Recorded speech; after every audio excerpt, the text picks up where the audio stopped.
अस्सलाम वालेकुम मेरे प्यारे बहनों और भाइयों। उम्मीद है आप सब खैरियत से होंगे। आज नई सुबह थर्सडे की मॉर्निंग पे आप सबको मैं अपनी सलाम पेश करती हूँ। और दूसरा ये कि काफ़ी सारी बातें थी जो मेरा दिल चाह रहा था आपसे कहूँ। डेली की बुनियाद पे कुछ ना कुछ निकल ही आता है। कहते हैं ना, बात से बात निकलती है तो गुफ्तगू तवील शक्ल इख्तियार कर जाती है।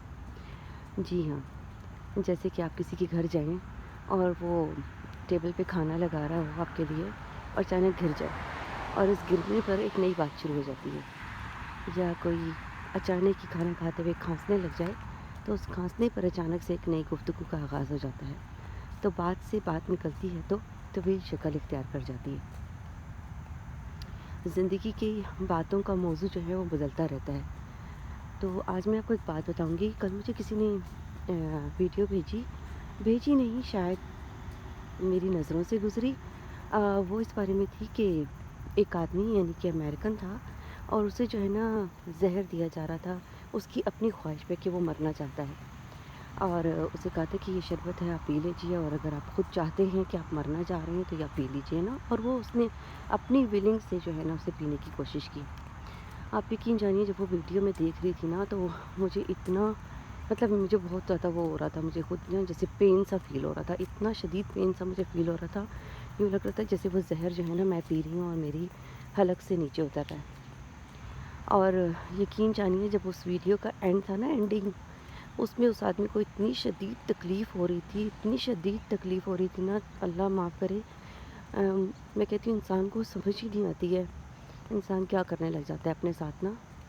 यानी ये बात मैं आप सबसे कहूँगी, जिस किसी का भी ख़ुदकुशी करने का इरादा हो या कोई अपने आप को मारना चाह रहा हो ना, वो 100 दफ़ा सोचे कि जब तक अल्लाह का हुक्म नहीं होगा ना, आपकी रूह नहीं निकलेगी।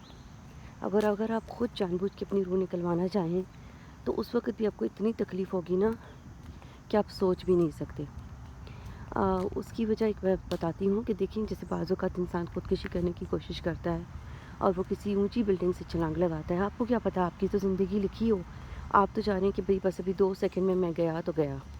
लेकिन अगर आप ऊपर बिल्डिंग से नीचे गिरते हैं और उसके बाद आपकी हड्डियाँ चकनाचूर हो जाती हैं और उसके बावजूद भी आपकी सांस जो है वो आ रही है और आप हॉस्पिटलाइज हो जाते हैं, पैरालाइज हो जाते हैं, तो फिर जब तक अल्लाह ताला ने आपकी ज़िंदगी इस दुनिया में लिखी है, तब तक तो ज़ाहिर है आपको रहना पड़ेगा।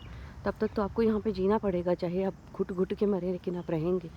इसी तरीके से अगर आप कोई चीज़ खा लेते हैं, आपके गुर्दे डैमेज हो जाते हैं, आपको मौत नहीं आती है, क्योंकि जब तक अल्लाह का हुक्म नहीं है तो मौत नहीं आएगी ना। और फिर आपकी ज़िंदगी बदतर से बदतर हो जाए तो आप दूसरों पे डिपेंड करें। तो ऐसे कोई काम इंसान को करना नहीं चाहिए जो जो अल्लाह के हुक्म के ख़िलाफ़ है। यानी कुदरत है ना, एक चीज़ है, कुदरत ने एक निज़ाम बनाया है, उसे इसके निज़ाम के मुताबिक चलने दें, उसमें आप हर्डल मत डालें।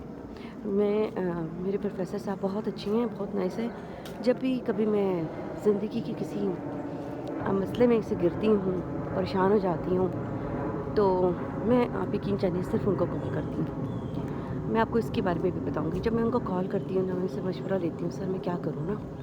मैं इस जगह पे फँस रही हूँ, इस जगह मुझे प्रॉब्लम आ रहा है, मैं क्या करूँ? तो वो मुझे बहुत प्यारा समझाती हैं। मुझसे कहते हैं कि बेटा, ये जो अल्लाह ताला ने निज़ाम बनाया है, या एक निज़ाम जो है ये चल रहा है ना, तो इस निज़ाम का जो चलाने वाला है वो जिस तरीके से इसे चला रहा है उसे वैसे चलने दें। आप अपने लिहाज से किसी भी चीज़ को अपने हाथ में लेने की कोशिश मत करें। आप कुछ नहीं कर सकते, एक पत्ता भी नहीं हिला सकते आप लोग। तो वो मुझे यही समझाते हैं। फिर मुझे कहते हैं कि देखिए, जैसे मैंने अक्सर बताया अपनी वीडियोज़ में कि मेरी बेटी की थोड़ी-सी हेल्थ इश्यू है, तो वो मैं चाहती हूँ कि फट से सब कुछ ठीक हो जाए, सब कुछ बिल्कुल नॉर्मल हो जाए, सब कुछ ज़िंदगी का मेरे साथ-साथ चले। तो मुझसे यही कहते हैं कि नहीं, गिव हिम टाइम और गिव योरसेल्फ टाइम, और अल्लाह की ज़ात के हाथ में सब कुछ रहने दो। उसको पता है, उसने तकदीर बनाई है, जिसकी तकदीर उसने जैसे बनाई है, वो वैसे ही रहेगा ज़िंदगी में ना। उसने क्या करना है तुम्हें कुछ नहीं पता। उसे ही पता है उसकी प्लानिंग क्या है, उसने इस प्लानिंग के साथ इस बच्चे को अगर भेजा है, उसको किस हेल्थ इश्यूज़ के साथ भेजा है, उसे ही पता है, उसी ने ही करना है। जो तुम्हारा काम है वो तुम करो। जैसे मैं उसे थेरेपीज़ पे लेके जाती हूँ, या मैं उसके साथ बहुत ज़्यादा मैं कभी-कभी डाउन हो जाती हूँ, तो मुझसे कहते हैं जो तुम्हारे बस में है ना वो तुम करो। जो اس کے ہاتھ میں ہے نا، جو رب کے ہاتھ میں ہے، یعنی رب کے ہاتھ میں تو سب کچھ ہے۔ جب اس کے ہاتھ میں سب کچھ ہے تو اسے اس کے ہاتھ میں رہنے دو، ٹھیک ہے؟ اپنے ہاتھ میں لینے کی کوشش مت کرو، کیونکہ انسان جب ضرورت سے زیادہ اپنے اوپر لانے کی کوشش کرتا ہے نا کہ میں اپنے اوپر سب کچھ کر لوں، تب انسان وہاں جا کے کامیاب جاتا ہے۔ ہوپ فلی آپ کو میری بات سمجھ آ رہی ہوگی کہ میں کیا کہنا چاہ رہی ہوں۔ ویڈیو اچھی لگے تو ضرور مجھے بتائیے گا۔ ملتے ہیں نیکسٹ ویڈیو میں۔ اللہ حافظ۔